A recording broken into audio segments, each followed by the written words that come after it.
Hello guys, നമ്മൾ ഇന്ന് ചെയ്യുന്ന സ്റ്റിച്ചിൻ്റെ പേരാണ് സ്പ്ലിറ്റ് സ്റ്റിച്ച്. അപ്പോൾ ഇതെങ്ങനെയാണ് ചെയ്യുന്നത് നമുക്ക് നോക്കിയാലോ. നമ്മൾ സൂചി നൂല് പുറത്തെടുത്തിട്ടുണ്ട് കേട്ടോ. എന്നിട്ട് നമ്മൾ ഒരു ലൈനിലാണ് ഇത് ചെയ്യുന്നത്. ആ ലൈനിൻ്റെ സ്റ്റാർട്ടിങ്ങിൽ നിന്നും കുത്തി മേലോട്ട് എടുക്കണം കേട്ടോ. എന്നിട്ട് കുറച്ച് അങ്ങോട്ട് മാറ്റി ആ നൂല് സൂചി കുത്തി ഇറക്കണം.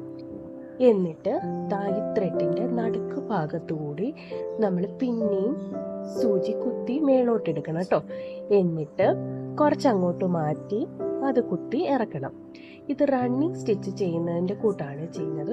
ഒരു വ്യത്യാസം എന്തെന്ന് വെച്ച് കഴിഞ്ഞാൽ നമ്മൾ നൂലിൻ്റെ നടുക്ക് ഭാഗത്തൂടി ആണ് ഇത് മേലിലേക്ക് എടുക്കേണ്ടത്. ത്രെഡ് സ്പ്ലിറ്റ് ചെയ്ത് ചെയ്യുന്നത് കൊണ്ടാണ് ഇതിനെ സ്പ്ലിറ്റ് സ്റ്റിച്ച് എന്ന് പറയുന്നത് കേട്ടോ. ഇത് വളരെ എളുപ്പത്തിൽ നമുക്ക് ചെയ്യാം. റണ്ണിങ് സ്റ്റിച്ച് ചെയ്യുന്നതിൻ്റെ കൂട്ട് മാത്രമേ ഉള്ളൂ.